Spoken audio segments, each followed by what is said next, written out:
Hello and welcome to another edition of Choose to Challenge. I am LaWanna Bradford with the Bradford Group as well as principal of the Bradford Group Consulting, and I am so excited that you are joining us here on E360 TV. And to those of you that are viewing from our streaming audience on Facebook, Roku TV, Apple TV, or Samsung TV, welcome to Choose to Challenge. If you happen to be joining Choose to Challenge for the very first time, this platform is designed to challenge our mindset, systems, institution, norms, biases, stigmas that are keeping us from elevating and expanding to the highest and best version of ourselves. I am so delighted to have many experts in their industry, in their fields, and today I have a very special expert who is going to be joining us, and I will introduce him in a moment, but we are going to be talking about mental health as it relates to how important it is that we need to get involved in helping to change the narrative, the stigma, the biases, taking control of our own mental health. You might be saying, well, LaWanna, why are we talking about mental health again? Didn't we just do that in May? Yes, we did. May was Mental Health Awareness Month. But in July, it is Minority Mental Health Awareness Month. And why the conversation is so important is because we know 1 out of 5 individuals overall are faced with some mental health challenges. But the challenge within your minority communities, your Black and brown populations, we are not as apt to have conversations about it or even reach out and seek help. So our guest today is going to be speaking to the global audience, but we want to especially ask our Black and brown listeners to lean in to see how you can take control and heal from the inside out. And before we get started, I want to bring James Vanstone to the stage. How's it going, James? Hi, LaWanna. Yeah, I'm really good. Thanks for having me on the show. Really appreciate it. It's great to be here. Thank you so much for joining us. James, you are coming all the way from the UK. Okay, so I'm from a beautiful little small town called Tamworth. That's in central England. It's near Birmingham. A lovely little old town, which began in the 5th century AD with a lovely castle on the top of a hill. And I've lived here all my life. And yeah, I love it here. It's awesome. Fantastic. We're getting just a little bit of feed, but hopefully it won't be too bad. So to tell the audience a little bit about you, you are a mental health expert. You are a coach. You are a mentor and a teacher as it relates to helping people not only to embrace and love themselves, but to become more expansive so they can live the best life possible. You are a hypnotherapist and a healer, and you help individuals tap into their unlimited potential. And I think that is so brilliant because often, James, we are impacted by the ash and trash of life, right? That we forget that there's genius within, there's greatness within, and you help us to get through all of those blocks that if we don't address them can end up impacting our mental well-being. Yes? Yes, absolutely. Yes. Yeah, that's right, LaWanna. Yeah. I mean, I've got a lot of experience. At the young age of 21, I volunteered with a voluntary place called Samaritans in the UK, helping people that are in dark places with suicidal tendencies. Then I developed and went into counselling and psychotherapy on what we call the NHS, the National Health Service that we've got in the UK. And that through that, then I progressed into hypnotherapy and healing. And that's where I am today. Yeah, I'm really passionate about helping people to heal themselves. I love that. And I just want to let individuals know this episode, it's for infotainment purposes only. We are not trying to diagnose or treat any diseases or illness. And if for those of you watching in the US, if you have any concerns, we have the suicide prevention hotline here that you see it below, as well as you can call the national hotline at 988. We know every nation has such hotlines. So please, if you're in that crisis mode, you're not alone. Don't struggle alone. Reach out, call for help, and someone will be there to give you the support that you need. So James, let's talk about your platform, because I want the audience to first understand, kind of before we get into the what you do, what is hypnotherapy, right? We hear all these buzzwords, but most people don't. Yeah. What is it? So hypnotherapy then, LaWanna, it's a form of talking therapy whereby the therapist does the talking, and we take you into a state of hypnosis. Now, hypnosis, very, very difficult to understand exactly what it is, but a simple way of putting it is we're all hypnotized from a young age. We're hypnotized into our values and beliefs about the world. And so as a hypnotherapist, I'm actually unhypnotizing you from a lot of the negativity that people bring onto themselves through fear, through irrational fears and thoughts, and unwanted feelings and phobias and addictions, and anything really which is fear-based, where confidence and self-esteem are lacking. Now, when you talk, and I love how you put that. You said that, and some people get a little fearful, like, oh my gosh, hypnosis. But you mentioned that we are literally hypnotized, right? We're these Yeah. sponges, and we have these impressions that are coming into us. Yes. Most of the time unconsciously, that shape who we are, shape our value system, how we show up, how we respond to the world. And that is in and of itself a form of hypnosis. Yes. Yeah, Tapping into that. is. Yeah, it absolutely is. Right. Did you know that as adults, we think between 60 and 80,000 thoughts each and every day, and 95 of those thoughts, they're done on autopilot. So in other words, our subconscious mind is doing most of that thinking. Now, a lot of the time, unfortunately, a lot of those thoughts are negative thoughts which are holding us back from being happier, from having more satisfying lives, and being free from limitations and horrible thoughts. Wow, that's amazing. So we have 60 to 90,000 thoughts running in our head. Yeah. And as you said, most of them are unconscious, and then most of them are negative. Yeah. That's frightening. Yeah, it is very frightening. Yeah. And, you know, that negativity can come from when we're younger. Something really negative may have happened. We might not have been loved very well by mum and dad, or we might have had a teacher who was a bully, or kids that were bullying us. And at that young age, we suppressed that and we just carried on and tried to forget about it. But then unfortunately, it's all pulling on our positive energy as we're developing into adulthood. So a lot of the time we can be full of fear in different situations without actually being aware that, wow, this got triggered from something from when we were younger that we can't even remember. And it's interesting. And you're right. Children we always say children are so resilient, right? Yeah. But they have the ability, as you mentioned, to repress things because the body and the mind wants to protect itself.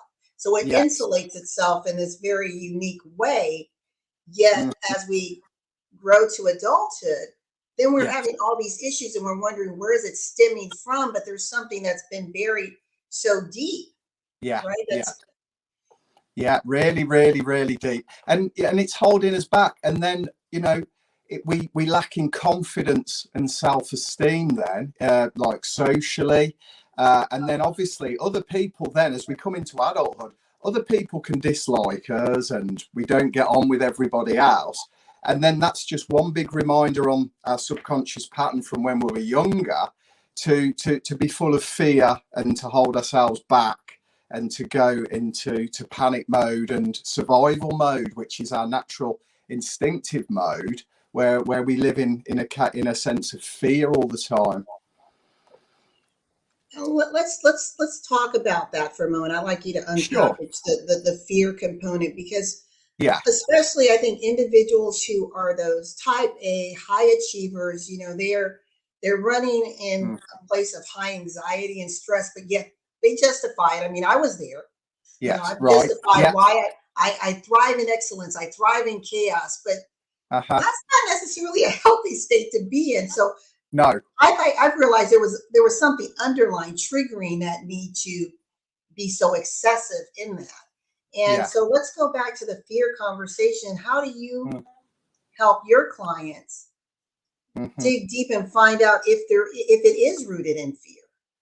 Okay, yeah, well, you see, how it works with fear is we've got a left-hand side of the brain and a right-hand side of the brain.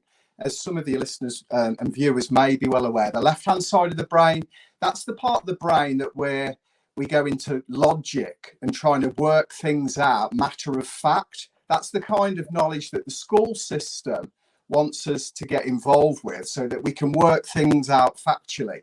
Then we've got the right-hand side of the brain, the very powerful, creative, emotional side, where we get all of our intuition from, and our spiritual side comes from our creativity.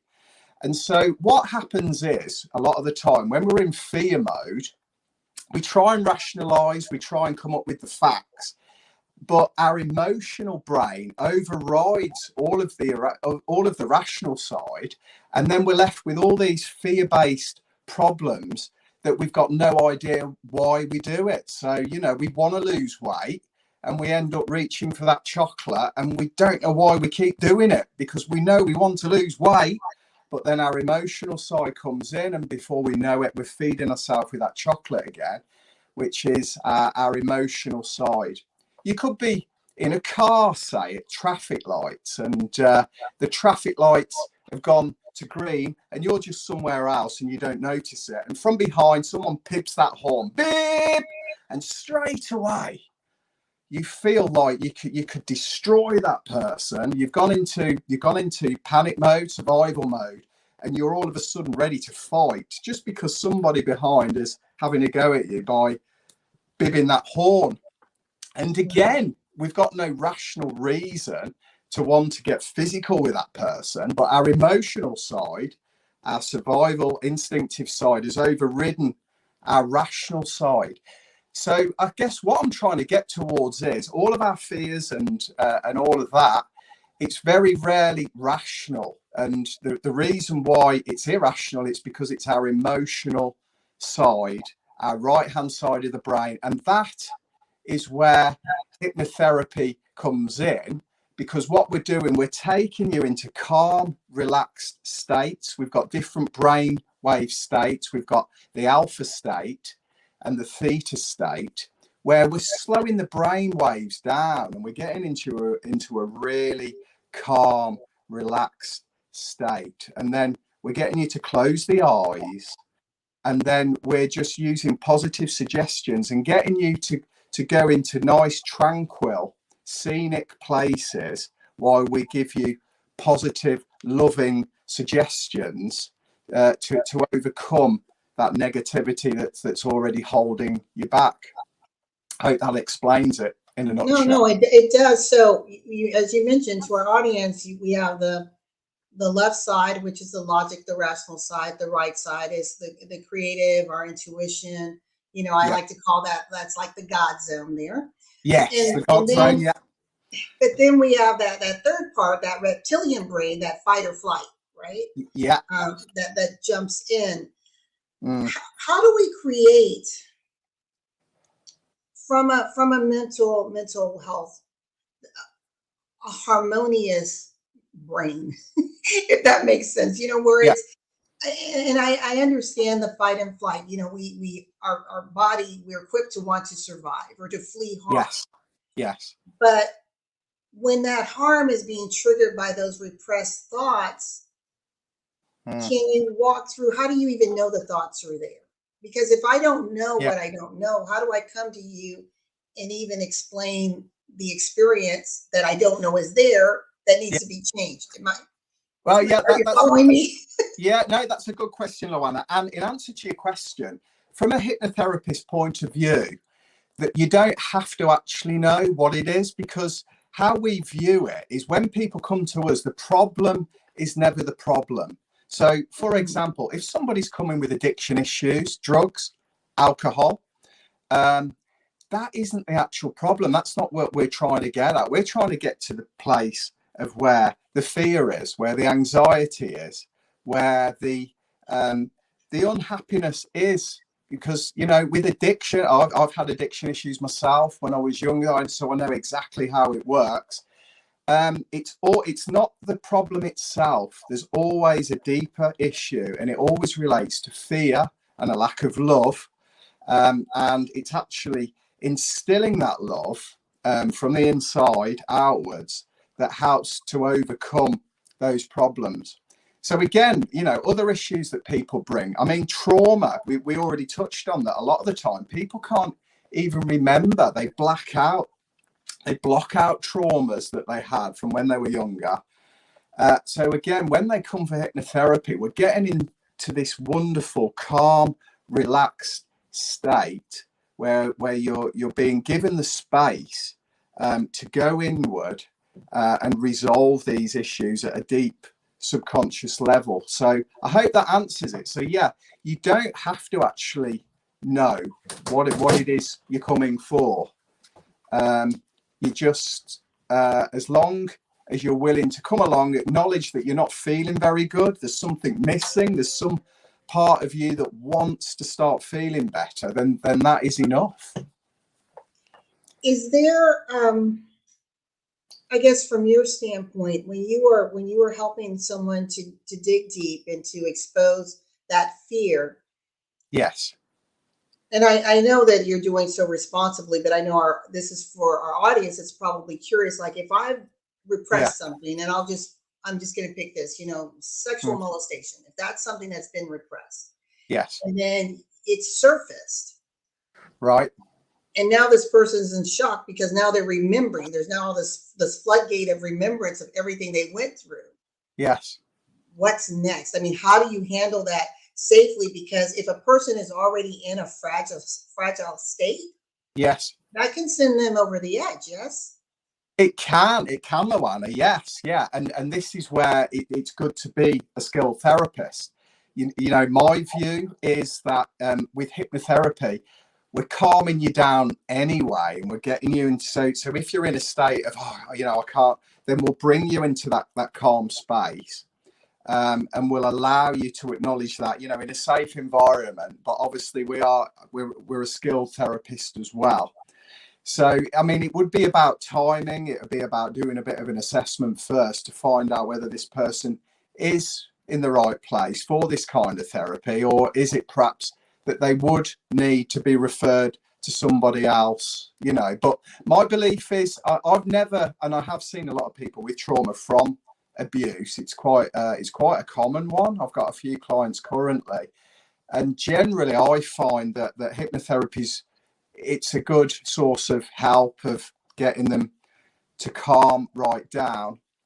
And what we can do then is we can explore what actually happened with the abuse, with the event, that activating event that's caused so much trauma. And we can explore it that way. Yeah. Now I know, thanks to technology, you're able to have clients all over the world. So yes. If you could take a few moments just to speak to the audience and tell them a little bit about your background and your education that has prepared you to be this amazing resource of healing, of hope for so many people. Sure. Okay, LaWanna. So yeah, hi everybody. Hi Globe. It's great to be here. So I've got 20 years of experience in the field of therapy. I served with Samaritans, a UK-based charity helping people with suicidal issues for about 3 years when I was a young 21 years old. Then I ended up in a really bad accident that nearly took my life. I was working in construction. I got a real bad bang on the head. You can probably see my scar there. And what that did, that was a pivotal moment for me because I went back to college and I studied counselling and psychotherapy. And then I passed that and I got my diploma and I worked as a therapist helping the NHS, the National Health Service in the UK, to help people with depression, with stress and anxiety and other psychological issues. Then I continued the development because part of being a therapist is you've always got to be continuing your personal development. So I went on and I did my psychology degree, and that's where I came into positive psychology, hypnotherapy, and neuro-linguistic programming. It's a bit of a tongue twister. But in short, NLP and hypnotherapy, they're like brother and sister. They're part of the same family. And there, you know, I got into Reiki healing. They call it Reiki healing, but Reiki is a bit of a label. But it's like a hands-on healing, which is very powerful for the body and for the mind. So that I combine two therapies. I use hypnotherapy for the mind and the brain and the thinking. And then I use my healing holistically for the body. And so one of my key interests from when I did my degree was neuropsychology, which is the big thing now. We're so lucky to be able to now understand the brain by looking at thermal imaging and understanding what's actually going on in this coconut of ours, and getting to understand the impact that trauma and other things have on the brain, and some of the benefits that we can get by using different strategies.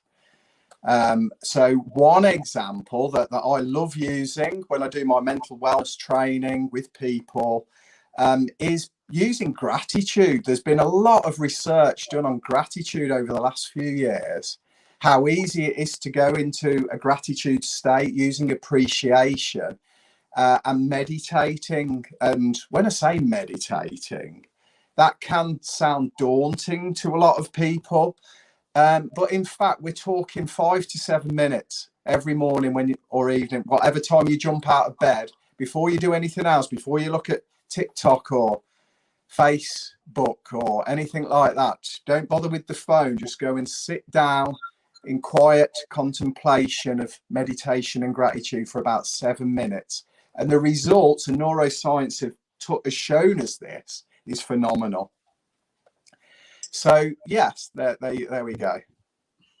Yeah, I was when you were talking about the neuroscience, neuropsychology. Yes. Here, I don't know if you're familiar with Dr. Daniel Amen with the Amen clinics. Amen. Yes. Yeah. Yeah, he's here in the U.S. Based in Atlanta in several centers. And Wow. I know whenever I see him on a public broadcasting station, Yeah. I just stop and listen, and it's so amazing. Like you said, the thermal imprints of the brain that he does to help you understand the trauma. And then when you go through this healing process, seeing the post imaging is quite amazing. Yeah, it is, LaWanna. It's absolutely amazing. And you know, this is the beauty of it. We've got the traditional yoga and Chinese things which go back centuries and centuries and centuries, and now neuroscience is actually reinforcing that all of this stuff actually does work. It's very, very good for us. And you know, I mean, between 700 and 800,000 people committed suicide last year on this globe. Nearly 46,000 in the US alone took their lives. And so we've actually got some hope now that we've got this neurotechnology, and we can start. We still know very little about the brain. If this was the brain, we only know a tiny bit about it still. So it's exciting because we're always learning new things. Yeah, it is very exciting because you're right. It's this complex machine, right? And to know that we are only using a fraction of it, but yet our understanding of even our usage of it is so limited. But it is growing, and I love how you're mentioning that the neuroscience work is validating centuries and centuries of practice. And one of the things is within Western society, we tend to focus on the medicating, right? Yeah.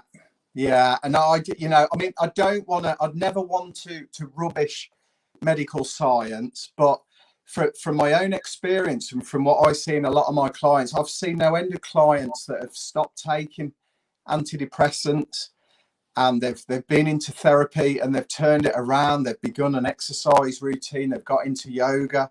They've learned how to nurture themselves. They've learned how to get into meditation frequently. They've learned how to seek support from positive networks of peers and join groups. And, you know, I'm a personal believer that this, okay, sometimes perhaps combined with medication, but I believe in a holistic approach. So, you know, I can't say that medication, you should all throw it in the bin. I couldn't say that because I'm not qualified, but Right. I just think that perhaps it's only part of the puzzle, and there's a lot more that we can all be doing as well. Yeah, I totally agree. I suffered from chronic migraines from the age of Oh, yeah. 16 to probably around 45, 46 years old. Right, James, my migraines were so bad. right, My ER medical records were just like, stacks of encyclopedias. I right. I mean, I missed so many days of my life because I couldn't function. Hmm. I was literally, I felt like this medical guinea pig because back then, they didn't know a lot about migraines. So I literally was getting injections in my head. Oh gosh, right, Yeah. yeah. Oh So my, from that um, to all of the different, crazy medications that now yeah. they're controlled substances. Hmm. But Demerol was like nothing. I could go to the ER and I could tell them, again, this is before we started to really regulate the administration of drugs, but I could say, Yeah. okay, I want this cocktail. I need Hmm. X amount. I would tell the ER physician how many cc's of Demerol I needed Yeah. and give the other two drugs, and they would, Right. you know. And so when we're talking about addictions, I had to Mm. really acknowledge within myself, because when you create a dependency on the medications, Yeah. there is it is addiction. And I had Hmm. to pause and say, LaWanna, you are getting addicted to these drugs that put you in that quick, feel good, calm state. Yeah. And then as I studied more, I realized because my body was getting accustomed to that, it was Hmm. triggering the migraines so I could, Yeah. right? Yes. And Yeah. so I was like, wow, I had to sit in that and think, and that's why overdose is running rampant still. It's a major Yes. epidemic here in the United States, Yeah. and most people think of drug overdoses as, you've got a Mm. heroin addict or something like that. It's like, no, it's the prescription medications Yeah. that are taking out so many lives. And Mm. I took it upon myself to say, because I kept asking um, my physicians, and like, what is causing Mm. it? What is the trigger? Well, we don't know, Yeah. but we've got to treat the pain. Mm. Okay, but there's something triggering these. And Yes. so Yeah. I just began to do some heavy meditating and prayer, and just, Yeah. I don't have them anymore. So Hmm. all those Wow. years I was dependent on these crazy drugs, Yeah. Yeah. but now I don't have them. And when I talk to the physicians now, they're like, oh, well, it's just because, your body has changed. I'm like, no, Mm. there's something that was healed in me, Yeah. Yeah. right? And that's what Exactly. you offer. Yeah, yeah, that's right, LaWanna, and you know that yourself. We've all got within us an amazing system that heals itself naturally. I mean, let's face it, we have. That's how we're all built. And I think you've hit the nail on the head. You know, we can heal without drugs, and drugs can then become the problem. They can cause the addiction. I mean, addiction is rampant, isn't it? And you know, it's all very well saying that these are prescription drugs, but addiction is addiction at the end of the day. And you, as well as many, I'm sure there's many people watching, me included, we are the living proof that we can heal without those drugs. And yeah, absolutely, that's where I come in. So the holistic healing that I offer, and the training, and the hypnotherapy is completely drug free. And it's just a means of using our own mind, our own body, our own internal resources to heal ourselves naturally. I love Yeah. that. You mentioned also about gratitude, and I was thinking about the Japanese scientist, is it Emoto, who did the Right. water experiment where he was speaking words of gratitude and love, and so Yeah. you had the crystallization, and then the others where there's Mm. just this, you're speaking not Yeah. healthy things, and it became dark and ugly. And Yes. when we think about our bodies Yeah. that are primarily comprised of water. That's, you know, at the Yes. cellular level.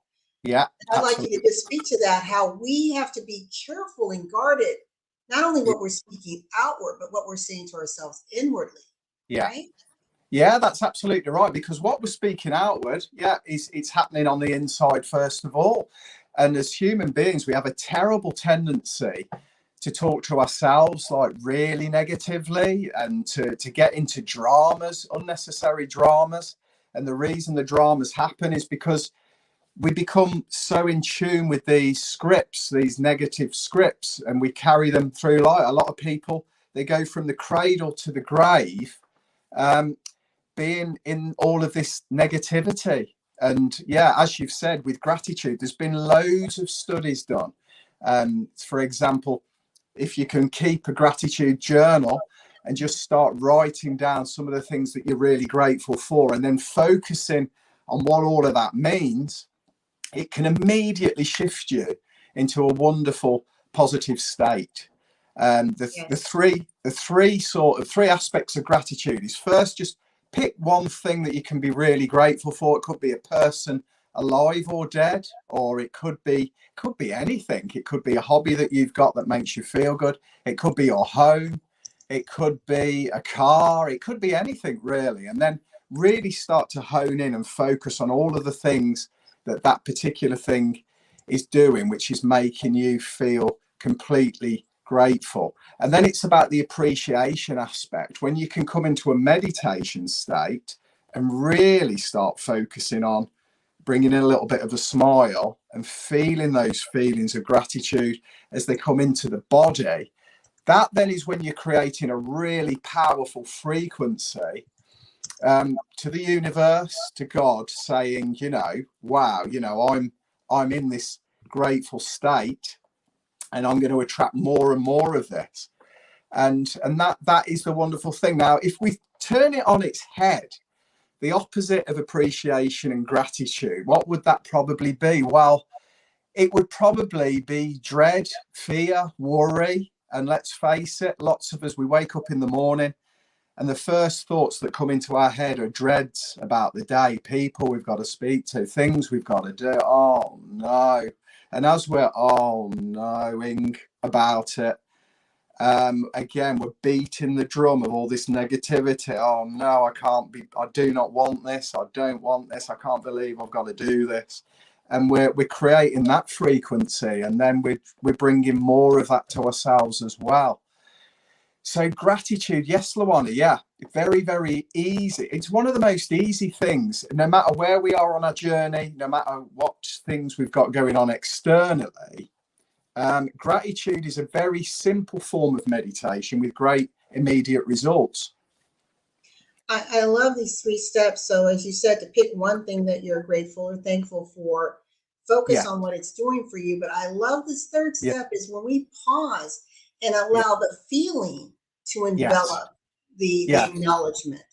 That's yes. where the power is, Yeah, right? absolutely. That's where the power is. So, I'm going to think about my friend. I'm just going to think of a good friend. So, my friend Simon, who lives in France. Okay, I'm going to breathe in and I'm acknowledging. Now I'm closing my eyes, and now I'm thinking about all the good times we've had over the years. And I'm just thinking about the fun we have, the laughs we have when we get together. I'm thinking about some of the great things we've done together, the places we've been together. And now I can even add a smile. When I add a smile and I'm still, I've inhaled, I'm holding the breath. That then is really creating a powerful, powerful circuit of appreciation. So that's just one example. I was just picking a friend, Simon, but I could pick my pet cat. I could pick the forest that I love to go walking in. I could pick my mobile phone, which is good because I listen to lots of music on it. I could think of my piano that I love playing. There's so much, Yes. and there's so many. That's kind of one simple meditation that I use with clients on how to really feel those feelings of gratitude. I love that. And when you look at from some of the greatest philosophers to the greatest religious books that are out there, there's a lot of focus on gratitude. Yeah, We there ought to focus absolutely on is. being still and being grateful, being thankful. And Yeah, if we sometimes go back to the basics, we'd be yeah, amazed at what we can tap into to, like you said, heal ourselves and create a more expansive being that we were yes. intended to be. Yes? Yes, yeah, absolutely. Yeah, yeah. And you are right. Yeah. In a lot of the religions and a lot of the original texts, the Tao Te Ching, the Bible, of course, I think most of the religious books and faiths, yeah, there's a whole lot of gratitude in there for that reason. It's a very spiritual exercise, if you like. And I love what you're saying. So, to our listening audience, we are here with James Vanstone, who is just an amazing person. So gifted that our paths intersected, and he is coming to us to help us to understand how we can take control of our mental health. We know mental health matters, and from some simple practices such as gratitude, and getting involved in your holistic practices, creating sort of a balance, not being solely reliant on the medicines. We're not saying to give them up. We're not medical doctors here, but to really explore other options that may help you to get to that well state that you want to be in. And I think all of us desire that in our lives. Yeah, Yeah. yeah, absolutely, LaWanna. Yeah, yeah, I completely agree. And, I mean, one of the things as well, it's about starting to learn to love yourself first. So, in other words, putting yourself first, not in a horrible, selfish, egotistical way, but kind of thinking to yourself, like, my healthy thinking, my healthy feeling, my well being is paramount. It's the most important thing to me. The fact that I can be happy and at peace and joyful, that has got to be the most amazing thing first. Because if I'm then going out into the world, this joyful, positively emotive person who feels good in their own skin, then that's going to overflow. And I can be of service to others. I can help others. I can be somebody that others can come to feel good when they're in my presence. That kind of a thing. And I think, unfortunately, I'm not so sure about the US, but in the UK, sort of mental health, mental wellness, there's a bit of a stigma where in the UK we got this British stiff upper lip, as they call it. Oh, I'm all right. I'm fine. There's never anything wrong with me. Whereas actually everybody has got problems, right? We've all got problems. Everybody has. And okay, the tiers of society, there's different tiers and layers to society where there's a lot of inequality and things are very unfair.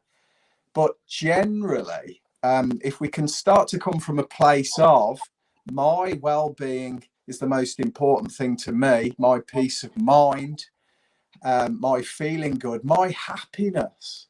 This needs to be the first priority in life, and everything else then falls into line. I totally agree because you cannot pour from an empty cup. Yes, You exactly. just Yeah, you just can't. And yeah, I have a colleague, and I love this exercise that she did. She came from a very traumatic experience, and I call it the jar. So right. she had a Okay. jar that's empty, and she Yeah. says sometimes in life that's what you feel like, this empty jar. Hmm. But then she takes her gratitude. So when good things happen, she Yeah. writes them down and she starts filling this jar. Yeah. So this becomes her reserve that when those dark moments happen, because we all go through a journey, right? Yes. She reaches into that jar and then she takes now this awesome thing she's appreciative of, as you stated, and Mm. then she reflects and she goes into her meditation Yeah. using Yeah. that. So it's like her wall of remembrance of all these things that happen, because when we are in those dark moments, James, sometimes Yeah. it's hard to remember the good because we're so Yeah. focused on the ugly, right? The Yeah. negativity. Yeah. Absolutely. And as humans, I don't know why, but that is how we're built. Like, for example, if you're walking around a busy shopping place and somebody pays you a compliment, it's like, okay, and then a bit later on, somebody bumps into you and says, "Hey, watch out where you're going, man." Like, 9 out of 10 of us then all day will be focusing on the person that said, hey, which way are you going? And we'll have forgotten about the compliment that we were paid. And for some reason, that seems to be how we are generally built. I think we live in a culture of negativity where the news is 24/7, is doom and gloom. And we become conditioned into having a negative view of ourselves. Yeah, I remember, this is just kind of funny when you said the news is 24/7. Here in the US, I remember when they announced on CBS that they were going to have 24-hour news network. Right. And I remember turning to my mom and I said, does that mean we're not going to have Captain Kangaroo anymore? You'd be better off with Captain Kangaroo, that's for sure. Yeah. Well, before I take myself down, because I want you to have some time to speak directly to the audience and tell them about some of your services and how they can connect with you, I am going to remove this. I want to show a brief commercial. Okay. Okay, sure.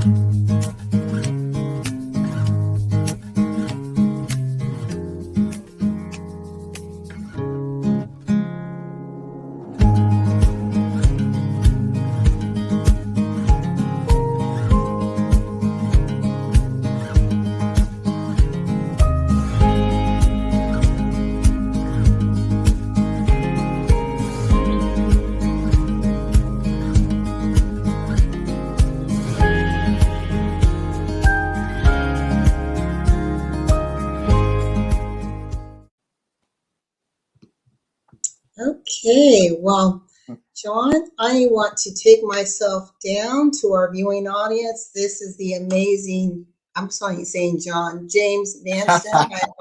I apologize. That's okay, LaWanna, no worries. James Vanstone, and he's going to speak to you from his heart. And please reach out to him through his contact information that we have below. Make the connection, have a conversation. It doesn't help, helps to expand your awareness. And that at least is one step in the right direction. So take it away, James. Okay, thanks, LaWanna. So everybody, it's so great to be here and to reach out to you all, really. So my name is James Vanstone. If you can go onto my website, which is www.jamesvanstone.com. That's www.jamesvanstone.com. And there you can see the services that I provide. What I would love is if you can follow me on Facebook, JV Coaching. That's JV Coaching on Facebook. There you can follow me, and I'm putting on posts and other things. And on YouTube as well, JV Coaching on YouTube, where I'm putting out loads of free resources. So what I can offer to you is if you would like to give hypnotherapy a go, because I believe that hypnotherapy is so awesome.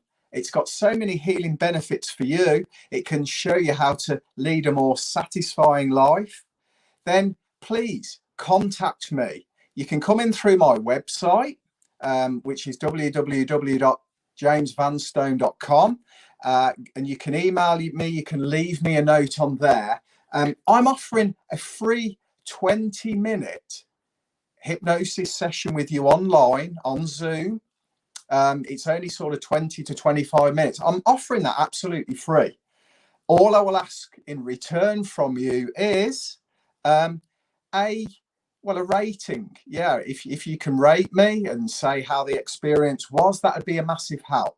Obviously, of course, though, it would be lovely to think I can then offer you a full hypnotherapy session or some mental wellness coaching, or, at the very least, you can sign up and join me on the platforms that I've mentioned. That's YouTube, JV Coaching, that's Facebook, JV Coaching, and then obviously the website. So I'm just going to give you a quick tip today, right? So one thing that I would like you to think about, right, is nominate a sacred space in your house or your garden or your apartment, wherever it is you live. Nominate yourself a space there that you will come to just for 5 to 10 minutes each and every day, where you will sit in silence. Now, it may be that you're part of a busy household. There's always people rushing around and that. If so, you can sit in this sacred space, put some headphones on. But all I want you to do is just to come into this sacred space, a place where you won't be disturbed, where you can just completely relax and let go. And that's as simple as this. You could be sat in a chair like me. You can close the eyes. You can bring some focus and attention to your breath. And you can just relax. And while you're in that relaxed space, just let go. Let go of all the negativity. Let go of all thoughts and just be still. You know, we're in such a busy society currently with online and with social media that we're constantly being distracted away from the wonderful calm, stillness and peace that is within us constantly. It's really easy, guys and girls, to start getting back into tune with your inner self, with your inner being, with your higher self. And you can just come to a place where you can begin to relax and notice that the answers are already within you. They're not all out there. Naturally, you have got within you the healing ability to be calm and be still and to have a new, improved outlook on your life and on your reality. And hey, if you're going through some really bad stuff currently, perhaps feeling like there's no way out, there's nobody to listen to you, you just really can't see any better way forward, I want you to know I've been in that place many times myself, and I've spoken with hundreds of wonderful human beings that have been in that place themselves, and they have come to a better place, a more satisfying place. And they look back and they're aware that they were in this unwanted place, but they're also aware now that they had within them the natural ability to move forward and lead a more satisfying life. So I'm going to leave that with you. That's my little challenge to you today. Number 1, follow me on Facebook, JV Coaching. Number 2, follow me on YouTube, JV Coaching. Number 3, go on to my website, www.jamesvanstone.com. But then the most important one out of all of those is to find yourself that quiet, sacred space. Nominate a quiet, sacred space, a space where you will go to frequently, just for 5 to 7 minutes, where you will allow yourself to get into calm relaxation. So I'm urging you, please take me up on it. Take me up on the free 20-minute hypnotherapy session, because I believe that hypnotherapy, it's something that you can enjoy, you can get to know. And once you've learned it, you'll then be able to use it on yourself into your future. You'll be able to tell others about it, and you will reap the benefits immediately. So I'm going to leave that with you. I would love you to give that a go. Thank you so much, James. This has been amazing.